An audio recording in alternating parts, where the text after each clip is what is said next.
This week on Moyers and Company, a place at the table. When we were making this film, we traveled all over the country and again and again met people who were working and trying to make ends meet, but were not able to put food on the table. There's no opportunity for people who are low income to really engage in our democracy, and I think that they're actively shut out as well. Funding is provided by Carnegie Corporation of New York, celebrating 100 years of philanthropy and committed to doing real and permanent good in the world. The Kohlberg Foundation, Independent Production Fund, with support from the Partridge Foundation, a John and Polly Guth charitable fund. The Clements Foundation, Park Foundation, dedicated to heightening public awareness of critical issues. The Herb Alpert Foundation, supporting organizations whose mission is to promote compassion and creativity in our society. The Bernard and Audrey Rappaport Foundation. The John D. and Catherine T. MacArthur Foundation, committed to building a more just, verdant, and peaceful world. More information at macfound.org. Ann Gumowitz. The Betsy and Jesse Fink Foundation. The HKH Foundation. Barbara G. Fleischman.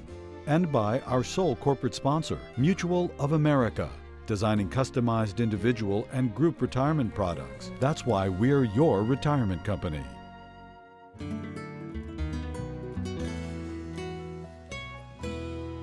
Welcome.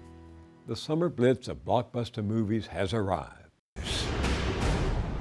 Superheroes, or less immortals with excellent motor skills, are here to save the Earth from supervillains, asteroids, aliens, or other disasters, natural in nature, but probably induced by global warming.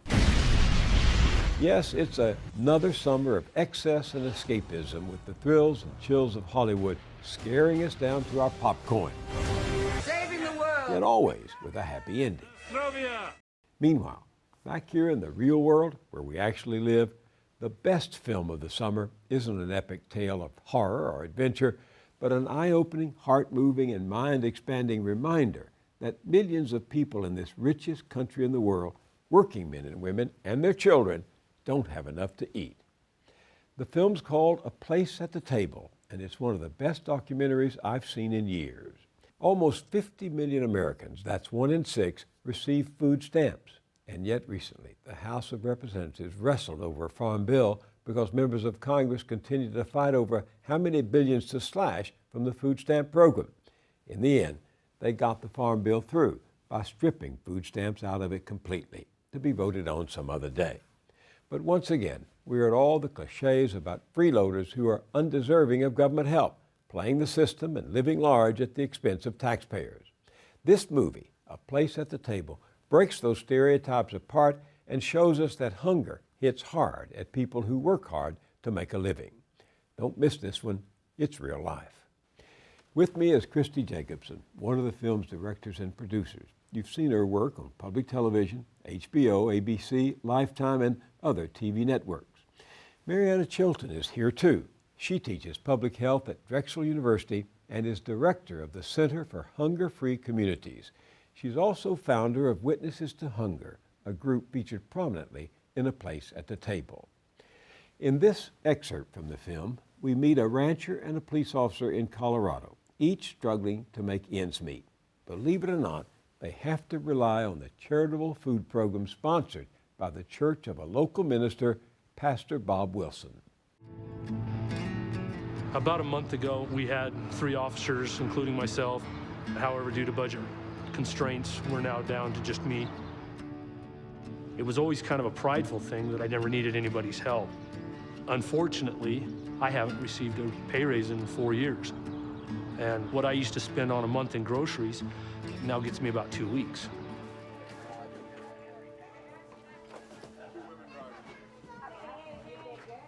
I have utilized Pastor Bob's food bank.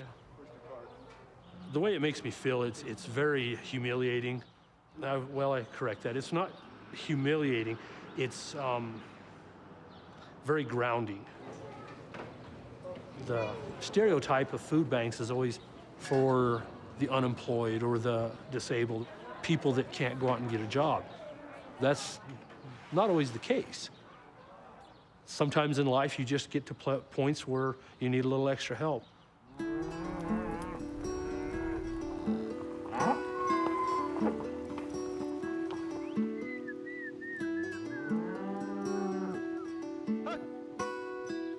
Ranching is a good part of life. It's a lot of work, but it's an honest trade. But the way the economy and everything has gone south, I have had to go find another job out of the house. So I work on the ranch from 7 in the morning till 3 o'clock in the afternoon, and then at 3 o'clock in the afternoon till 11 o'clock at night, I go down and clean the school.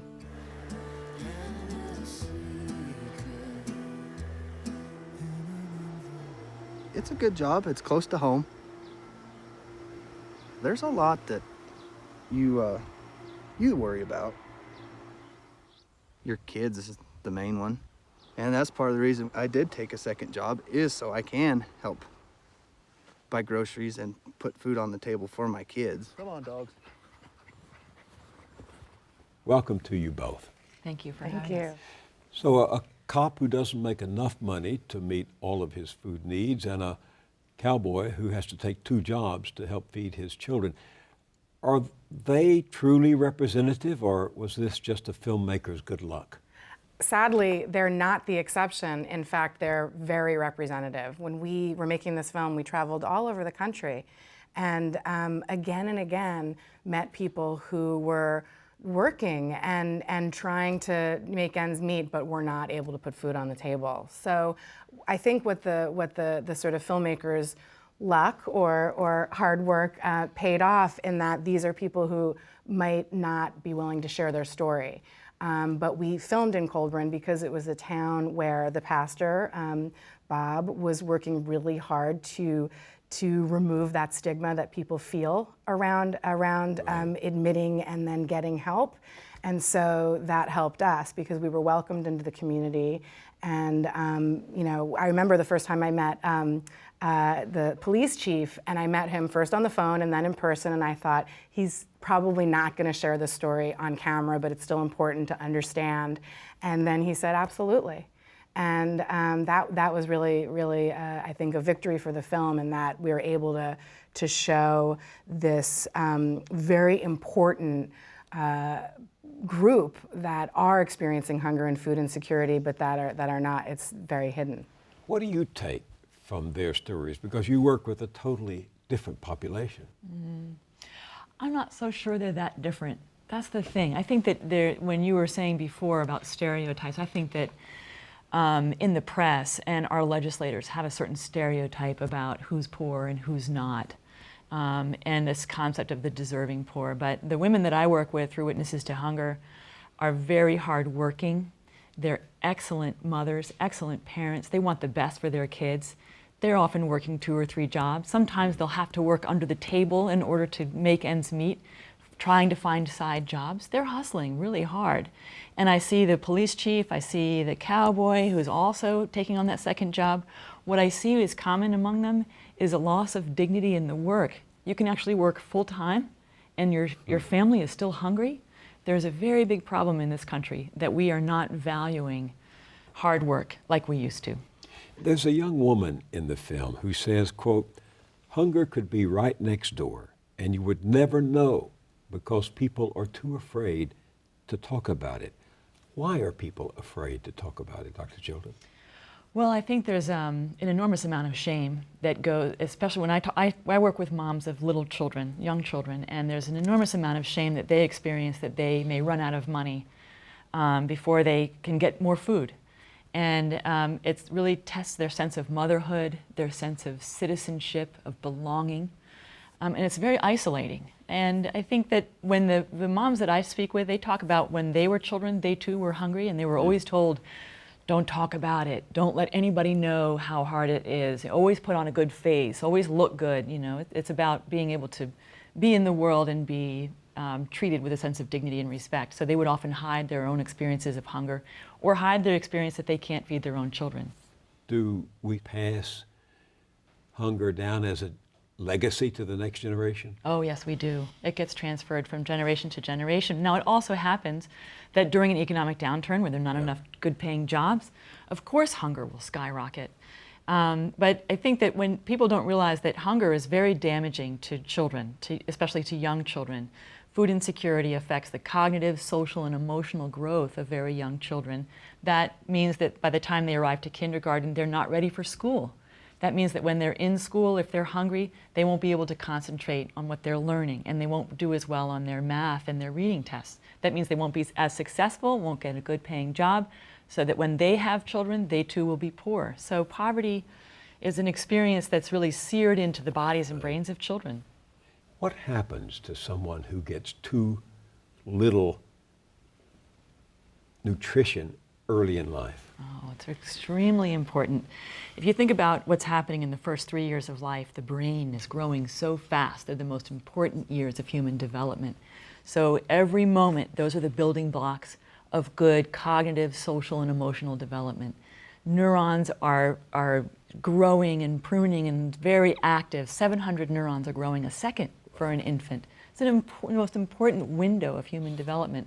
So any type of nutritional deprivation during this time has a severe impact on the brain, even if it's just episodic, even if it happens once or twice a month. Those are moments of lost opportunity to be able to interact with their family and their environment, to pay attention and to learn something new, which helps to grow more neurons. So again, it affects the cognitive, social, and emotional development. It creates a certain kind of a stress on the child that's very toxic. And we know that children who experience that kind of toxic stress can't learn as well, can't learn as fast. And you can turn that around with food assistance programs, with a program called WIC, Women, Infants, and Children, or the food stamp program. The best investment of our dollars in this country is investing in very young children and their families, because again, those are the most important times when a child's brain is growing. So for every $1 that you spend on a child, you make $7 back when they become an adolescent. It's a beautiful investment. Kristi has a remarkable portrait in the film of a young girl named, I think her name's Rosie. Okay, mine is about this goddess or queen. Her husband died, and he gave half of his kingdom to the Romans. And hunger definitely impacts my classroom. Romans told Bernicia that they owed her money. I have had students come to me upset, and it's definitely a huge issue in our small community. One student in particular, Rosie, I just really felt she wasn't really applying herself in the classroom, and I couldn't figure out where that attitude was coming from. And then what I realized when I brought her in one day was the main issue was that she was hungry. I struggle a lot, and most of the time it's because my stomach is really hurting. So let's take a look. My teacher tells me to get focused, and she told me to write focus on my little sticker. And every time I look at it, I'm like, oh, I'm supposed to be focusing. I start yawning, then I zone out. And so I'm just looking at the teacher, and I look at her, and all I think about is food. So I have these little visions in my eyes. Sometimes when I look at her, I vision her as a banana, so she goes like a banana. And then everybody in the class is like apples or oranges. And then I'm like, oh, great. Tell me about Rosie. Rosie is an incredible young girl. And I think that what struck me so much about Rosie is that her story sort of embodied everything about this issue, which is that while she's experiencing this hunger and food insecurity, it's affecting her self-esteem, it's affecting her ability to learn, which is very upsetting. But at the same time, she has this incredible spirit, which gives you this, some feeling of hope and inspiration. So she's just an incredible young girl. And that story is replicated in your experience? Oh, very much so, very common. And I think that, I think, again, I work with families that have very young children, and I've been watching the development of the children over time, and some are really doing just so beautifully, very, very dear, full of light, and so much potential. And I think what people forget is that, you think you can somehow see hunger. You can't look at Rosie and see, oh, no, she's hungry. So where do you see it? You see it in school performance, their ability to get along with others, their ability to pay attention for children of school age, attendance, but also for really young children. Where do you see it? You see it in the increased hospitalizations, showing up more to the emergency room when they don't. It's with preventable diseases, or preventable exacerbation of asthma. this is, you know, if we could think about poverty during childhood as a type of a disease, if we could pay as much attention to poverty for children as we pay attention to infectious disease, we might be able to do something in this country. I was struck again about how important a teacher like Leslie Nichols is to a child like Rosie, just as you are to the people you work with. They can make a difference, can't they? Oh, they can. I think oftentimes they're first responders, because they're the ones who were seeing how well the children are doing. They're with those kids moment to moment and seeing whether they're taking in the information or not. And they're making such, they're making such a difference. And in the case of Leslie Nichols, you know, she had this added, you know, her own personal experience with hunger enabled her to recognize that it was hunger that was causing the problems in Rosie, while other teachers might think you've got a behavioral problem or you're just you're a difficult one. So I think it's important to also empower teachers who are in a position to really help these young kids overcome some of these obstacles by recognizing that hunger is something we need to address. The film makes dramatically clear the relationship between malnutrition and obesity. Step up on the table right there. I'll be with you in just a second.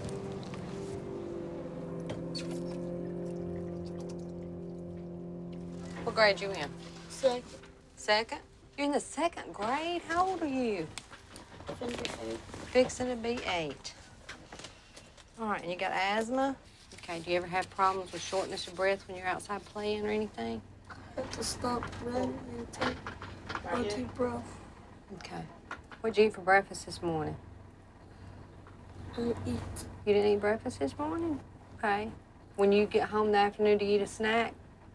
What do you eat? Chips. Chips? What else, baby? What do you drink? Pop. Pops? Okay. Do you have any other snacks besides chips you could eat? Huh? Cookies. Kisses? Cookies. Cookies? Cookies and chips? Okay. Maybe you could ask Mom to start buying you some carrots and some celeries and maybe some apples. You can slice some apples up. That'd be good. A lot of people think there is a yawning gap between hunger on the one hand and obesity on the other. In fact, they're neighbors. And the reason that they happen often in the same time and often in the same family and the same person is because they are both signs of having insufficient funds to be able to command food that you need to stay healthy. If you look at what has happened to the relative price of fresh fruits and vegetables, it's gone up by 40% since 1980, when the obesity epidemic first began.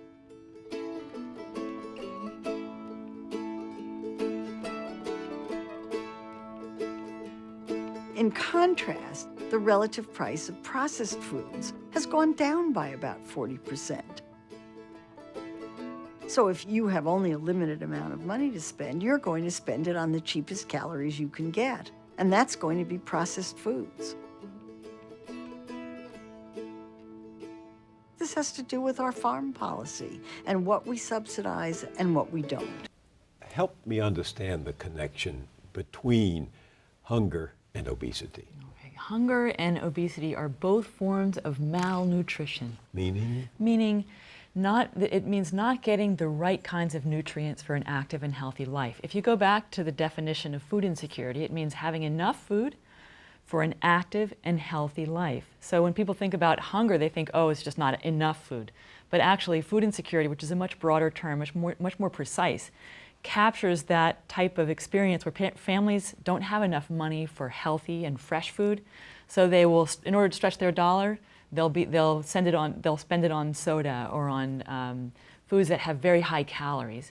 So because they know that their kids are hungry, they have to be able to stretch their dollar in order to fill their own tummies and the tummies of their children.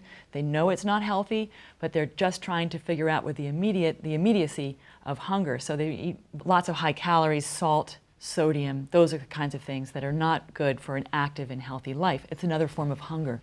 So you can look at people who are overweight and obese and think maybe they don't have enough money for food. Maybe they're anxious about where their next meal is coming from. You say in the film that there are 50 million people, 1 in 6, who are food insecure, who do not have enough good nutrition to thrive. It's shocking. that here in the wealthiest nation on earth, we have this many people who do not have either access to healthy foods or nor can they afford it. And I think that we need to look at, and what we wanted to do with this film is not just say, look, here's a portrait of hungry people, but to look at why we have such a large problem, a big problem here in this country. What does it say that 1 out of every 2 kids in this country at some point in their childhood, as I learned from your film, will be on food assistance? 1 out of 2? I see a country in crisis, and it's a crisis that we need to address, and we need political leadership and policies that tackle this problem dead on. And when we were making the film, we looked to a film that aired on CBS in 1968 called Hunger in America. Food is the most basic of all human needs. That showed the nation shocking conditions and children that were starving. But man can't remain alive without food. We're talking about 10 million Americans. In this country, the most basic human need must become a human right. And citizens reacted. And what they did, though, and part of this had to do with the reporting at the time, was they demanded legislative response. They demanded that their politicians take responsibility and address the problem. And I think that today we have, every maybe once a year around the holidays, there are portraits of the hungry in America. But instead of pointing to political solutions, they're often pointing to charitable response as the solution. And I think that's a really also significant cause for how we have gotten to the point where 1 in 6 are food insecure. You have a sequence in the film that drives home the reliance on charity and the conclusion that it's not enough. Let's take a look at that. The 80s created the myth that A, hungry people deserved it, and B, well, we could really fill in the gaps with the charities. And so we had a proliferation of emergency responses. Soup kitchens, food pantries, moving from literally a shelf in the cupboard of the pastor's office to an operation with regular hours. Something changed during that period of time. There developed this ethos that government was doing too much. And more importantly, the private sector's wonderful, and let's feed people through charity.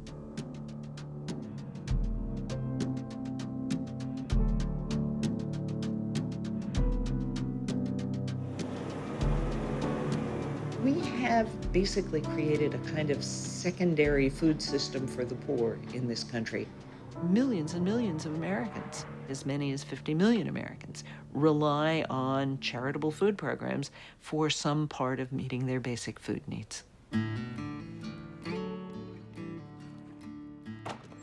That's something that's extremely important. The churches and the community groups that do hand out food are doing an incredible service to this country and to the children that are experiencing hunger. But that's just a quick fix. That's for today and tomorrow, maybe for next week.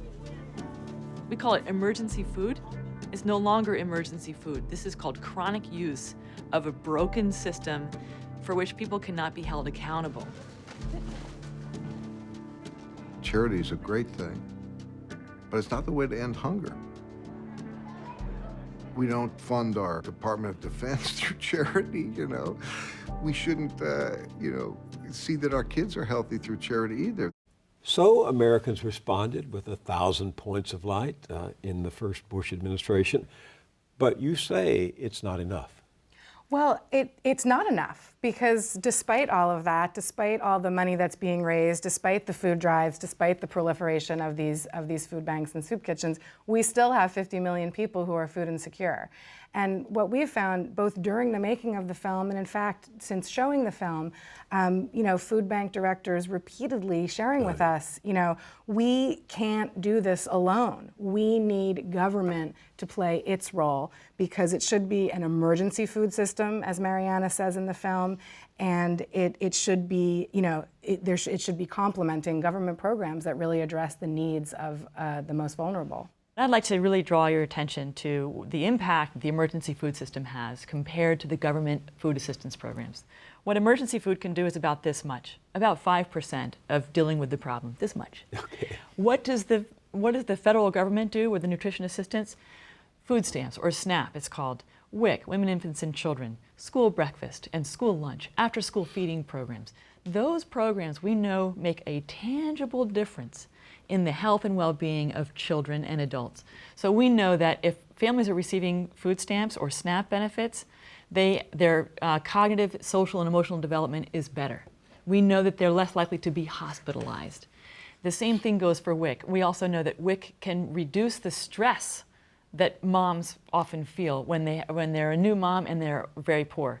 So these programs we know have a tangible public health impact. There's no research that shows what kind of impact the emergency food system is having. We know that when about 30 million children are being fed every day in this country through school breakfast and school lunch, that is magnificent, and those kinds of programs need to be protected and to be promoted. Our conversation will continue in a moment, but first, this is Pledge Time on public television, and we're taking a short break so you can show your support for the programming you see right here on this station.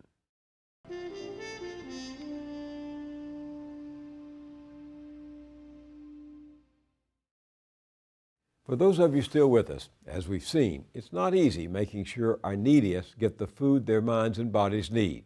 Several years ago, we visited an urban garden and farmers market in the East New York neighborhood of New York City. It provides nutritious, healthy produce to community residents who otherwise must travel miles to the nearest supermarket. And even there, the choices may be scarce. Watch and listen. The East New York section of Brooklyn is a cornucopia of fast and cheap food. The market is open. But each Saturday, the East New York Farmers Market offers some much-needed relief. That's very good. All right? The market's appetizing array of food comes from just outside the city and just around the corner. From sweet to savory, land to sea. This is a baby bluefish. This tastes excellent. People say it's worth the wait. When it's fresh from the tree, on the table, it's delicious. You know, we have a great market, and I think when people come visit us, they're surprised that it's here. They're surprised that it's in East New York. Sarita Defteri heads up the market, started 10 years ago by the nonprofit United Community Centers. It's been a welcome source of pride and nutrients in a tough neighborhood, better known for its crime stats than its crop yields. Food that comes from the ground, that is in its most whole form, is much better for you than food that's processed or packaged. And food that's grown by small-scale farmers, and especially organic farmers, tends to be more nutritious. Some of the freshest vegetables here were picked just hours ago from land a few short blocks away. Jeanette Ware has been gardening here for the past 2 years. We're going to be harvesting some herbs, some oregano, some collard greens, some string beans, and some beets. Jeanette and her husband James start each day in the dirt. It's fun. It's hard, but it's fun. It gets your back hurting, but it's good for your heart, and it's a good feeling. You're digging in the natural earth, and you're producing something for everybody to enjoy and to be healthy. These are hot. You want some? These are 12 for $1. For the Wares, what started as hobby has quickly turned into a small business. From their stand, they help fuel their community with homegrown vitamins, minerals, and good cheer. Hello, I like the hair. Let me see. Hazel Smalls is on the hunt for organic produce. We're pretty healthy eaters, so we're into a lot of fruits and vegetables. I usually get like the frozen because they last longer. But once I found out about the market here, I said, let me check it out. And I could always like the collard greens, I'll clean them, cut them up and freeze them. Hazel keeps an eye on what her daughter eats. Fortunately, Cheyenne prefers pears to junk food. My mother, she lets me eat candy only like Saturday or just Saturday because she doesn't want me to get diabetes because it's very painful. So I know I don't want to eat too much candy. Many of the chronic diseases that plague the country today, like diabetes, are linked to diet.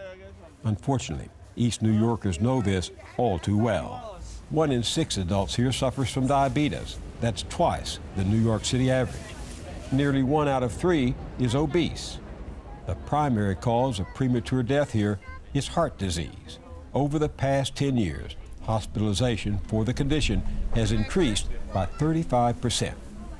So food here can be a simple matter of life and death. And people like Claudina Williams need the market for food that won't make them sick.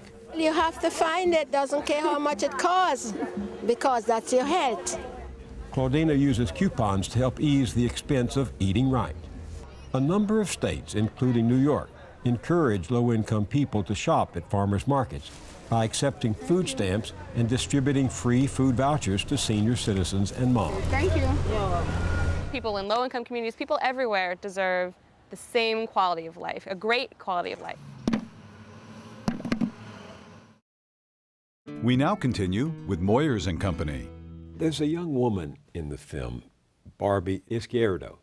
She was a year looking for a job. She had food stamps while she was doing so. Then she got work.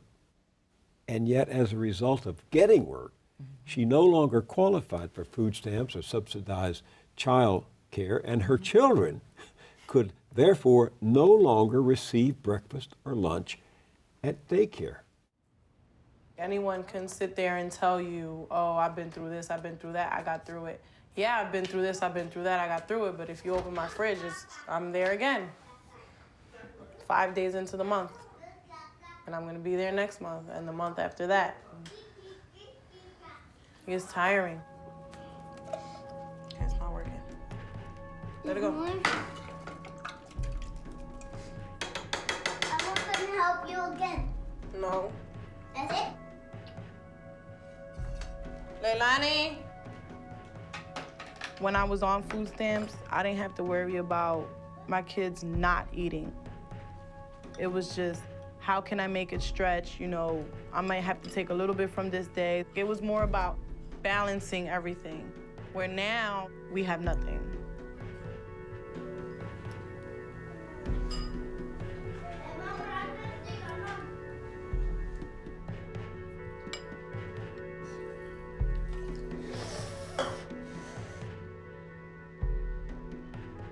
I literally have nothing left. Like, I'm gonna give them a hot pocket for dinner tomorrow. Like, what am I supposed to do? What do I give them?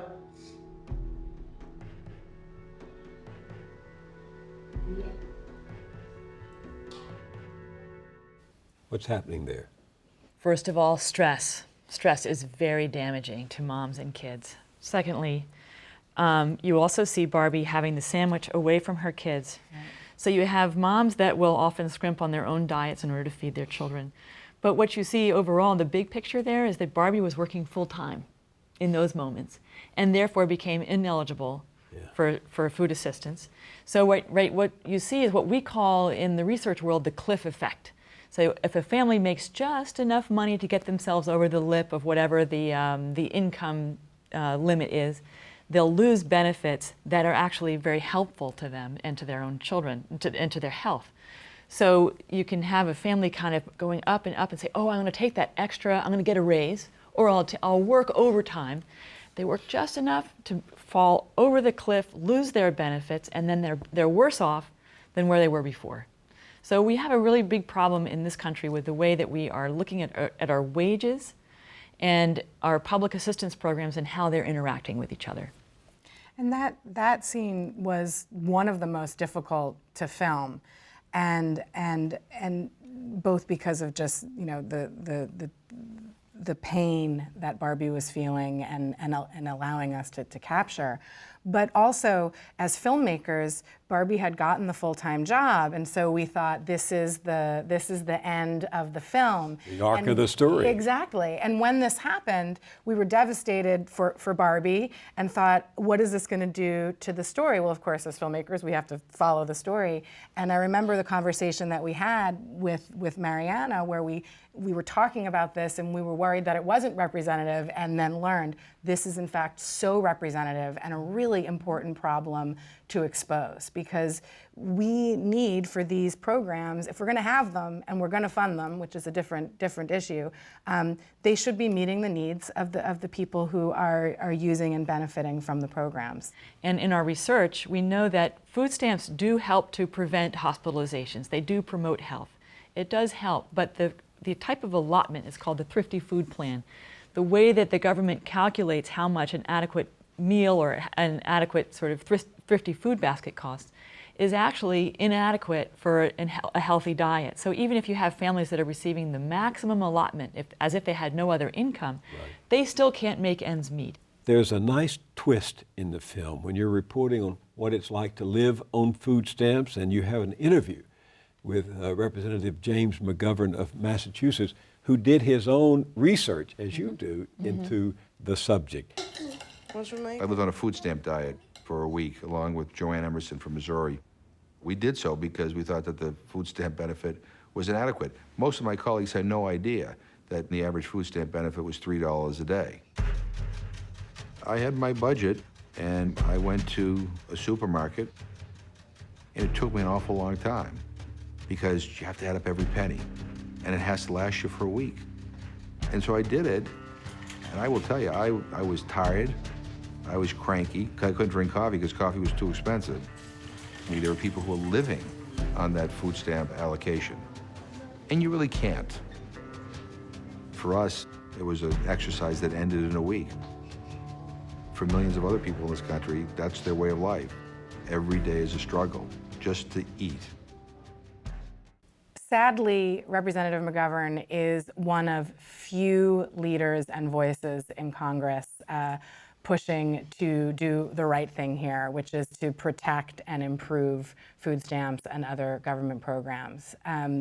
He's an incredible leader, but he is even having trouble getting his, members of his own party to support his efforts to protect these programs, and that's really troubling and upsetting.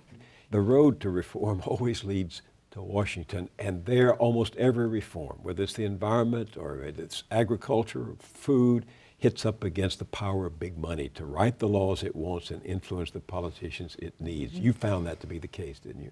Yes, I think that, I believe, and I don't think naively, that we, Americans, should be able to influence how our politicians vote on these issues. That's not happening right now. And the problem with this issue is that it's not so obvious necessarily how a politician is voting when it comes to programs that address food insecurity. There was a poll taken, I think in connection with your film, that found the majority of Americans actually were surprised to hear that 50 million people don't know where their next meal is coming from. And many of those polled just don't think of hunger as a pressing issue. Given your work on this, how do you explain it? There's this concept that you can somehow see hunger, that of course we would know that there are hungry children if they were fishing around in the garbage can, or if there were flies coming around, they had swollen bellies and limp on the sidewalk. But that's not what hungry children look like. You don't see that in the United States. You might see that's like severe starvation when you're dealing in times of war and massive drought. Somalia, the Congo, Sudan. So in the United States, it's children like Rosie who light up the room when they come in. It's moms like Barbie Scaredo, is beautifully spoken, so brilliant. Her children are funny and enjoyable, and yet they're still experiencing food insecurity and hunger. So I think people are actually shocked. I don't see it, so it can't be real, and they don't believe the numbers. But what is happening underneath is a massive crisis in human potential in the United States. Our kids are showing up to school not ready to learn. When they're in school, they can't concentrate. You have kids who are food insecure when they're adolescents. They're suffering with stress and suicidal ideation. That's what we find in our research. How can ideation? Suicidal ideation. So it's thinking about, oh, what does it matter that I live? It's thinking about killing yourself. So these are very depressing and stressful experiences, to experience hunger, to see your parents struggling with that, to struggle yourself. So what's happening is that we are developing like half of the country, it overall is really left out of the public dialogue. They are underpaid, undervalued, unhealthy, and we can prevent this we can prevent this. That's why I think it's so important that what's so exciting about what Witnesses to Hunger is trying to accomplish is to make sure that people who know the experience of hunger and poverty firsthand are a part of the national dialogue, that they're not silenced, they're not sort of shamed over off in the corner, that they're actually front and center. They're the ones who can turn it around. So we have to take back our democracy, be more engaged. And I think that a lot of people sort of in the middle who haven't struggled with hunger or poverty think, oh, well, just let the government handle it. They must be doing the right thing and there's no hunger. That's just called disengagement. We've got a big problem in our country with being engaged about what our politicians are actually doing for us. So you've tried to engage them. Let's take a look in the film at a very interesting sequence.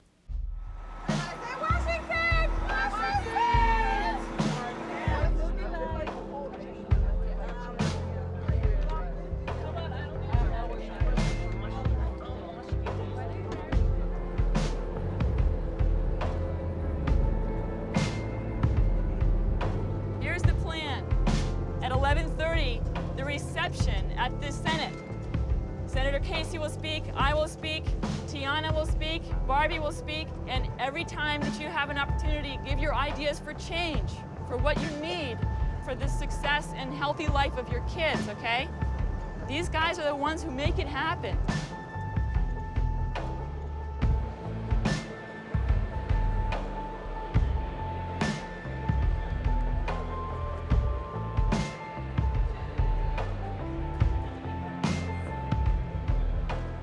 I was the first mother of Witnesses to Hunger, and I didn't think anyone would take us seriously. But I'm here to let everyone know that just because we live where we live and come from where we come from, doesn't mean that we're not smart. Doesn't mean that we don't have potential. Doesn't mean that we do not want education. Doesn't mean that we want to depend on welfare for the rest of our lives. I want the same hopes and dreams as everyone in this room for their children. We just need the opportunity to make it come true. Did they listen? I think they listened a little bit. They felt it a little bit, but it's not long enough. It's not, you can't just go down, you can't go to Congress and talk to legislators one time and they'll get it. I think it's really hard to break through the cloud over our legislators. I'm not really sure who they're listening to, except for people who have a lot of money and a lot of influence. So I think they're very touched by the personal experiences of a person who's poor, especially for a mom. So I've actually seen Senate staffers get very teary-eyed listening to the stories, and they say, oh, keep telling your stories, keep telling your stories. But then they'll turn around and vote to cut food stamps. And that doesn't make a lot of sense. So I'm wondering, who is it that's influencing Congress? Who's got their thumb on what Congress can do? And I think that there's just not enough people who are poor who have an opportunity to speak out. I don't think they get enough press. They're sort of shut out. There's no opportunity for people who are low income to really engage in our democracy. And I think that they're actively shut out as well. So bear with me, though, as I put on my horns and play devil's advocate.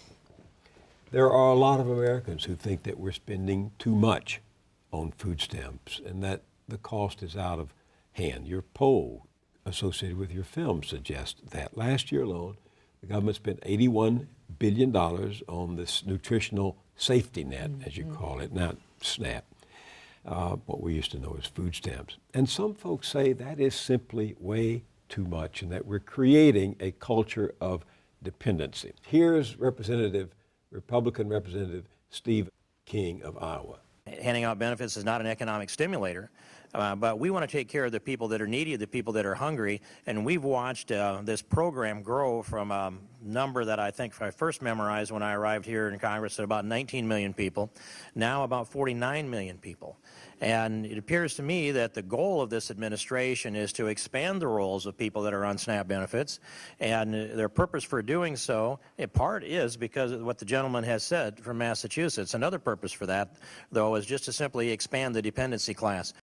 Well, first of all, I'm a researcher, so I like to base things on empirical evidence. There is no evidence that the food stamp program creates dependency.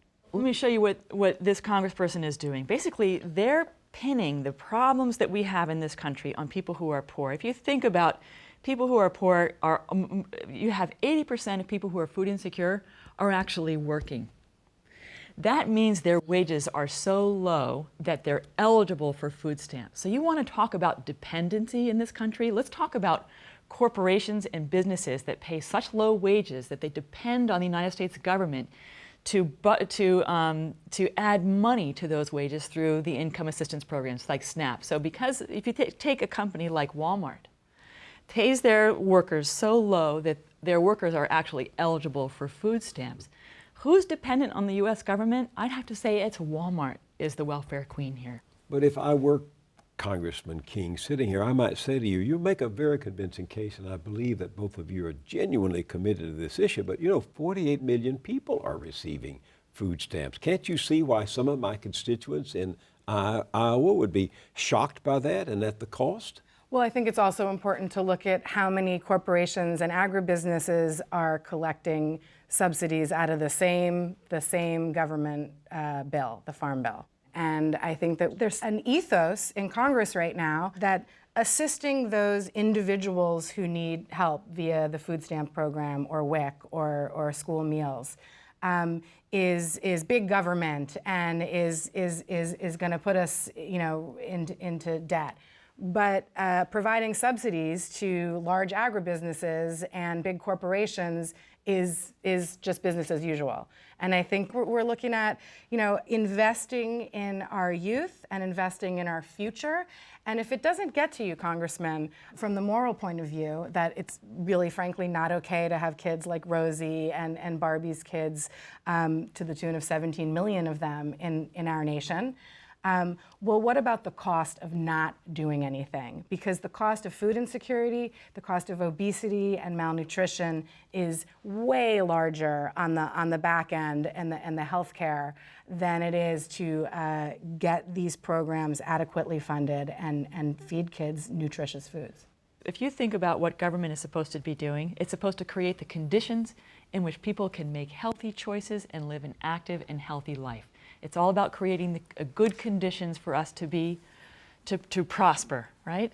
Somehow, when we think about helping people who are poor, many of whom are working, there becomes this type of societal vitriol towards people who are poor, as if they're not us. Well, actually, people who are poor are all around us. Their children are going to the same schools oftentimes. We need to really rethink about who we are as a country. What does it mean to be an American? If you think about 1 in 5 of our children living in households that are food insecure, they're just as American as the rest of us. We need to really invest in our own country and who we are. Yeah, I was actually present when President Johnson signed the Food Stamp Act into law in 1964, really? Before your time, obviously. It was the whole bill was only 8 pages long, and the first year's budget was $75 million. And its purpose, and I'm going to quote it for you, was, quote, to raise levels of the nutrition among low-income households and to permit those households with low incomes to receive a greater share of the nation's food abundance. But as you make clear in the film, it's not doing that job all these years later, although we're spending $81 billion on it now. So what's essentially gone wrong? We need to look, as we did then, look at the program as it was designed, which was, as you stated, as a nutrition program to address the nutritional needs of low-income people who don't have access to healthy foods. That's what this program should be, and we should be doing everything in our power to make that program work effectively.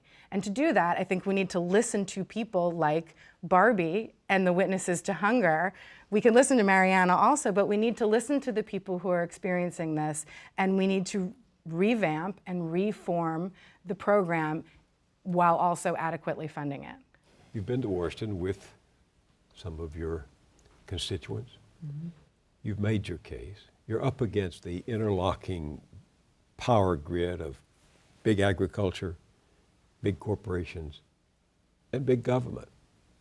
What makes you think you have a chance of turning them around? The power of the human spirit. When you have a lot of moms who have had enough, we can take over Congress and say, we care about our children just like you care about your children. But we need more moms, we need more families to be able to speak up. I think that we need to take back our democracy, take back our sense of involvement, of belonging, that this is our government. This government is supposed to be working for everyone, regardless of how you were born or where you were born or how much money you make. It's supposed to work for all of us. We've got to figure out a way to just help the people who are in power to recognize their own sense of humanity and recognize that they are no different than Barbie E. Sciardo, no different than Rosie, that their kids are no different than Rosie, that we're all a part of that same human family. Ultimately, that's what we need to tap into. On that note, thank you, Dr. Mariana Chilton, for your work, and Kristi Jacobson, thank you for an extraordinary film, and thank you both for being here. Thank you so much. Thank you.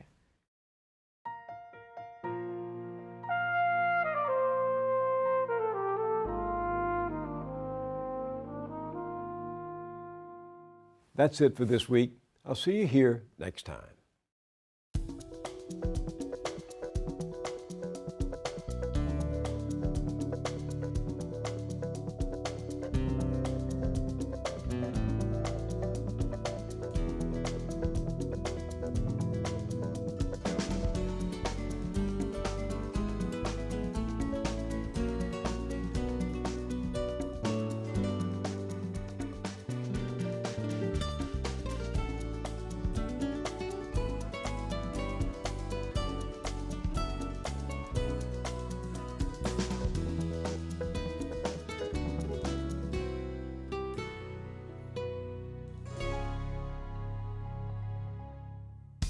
Funding is provided by Carnegie Corporation of New York, celebrating 100 years of philanthropy and committed to doing real and permanent good in the world.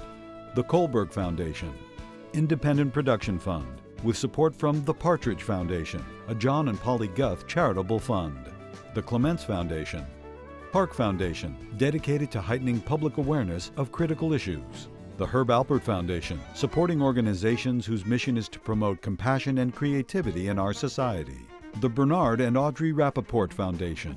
The John D. and Catherine T. MacArthur Foundation, committed to building a more just, verdant, and peaceful world. More information at macfound.org.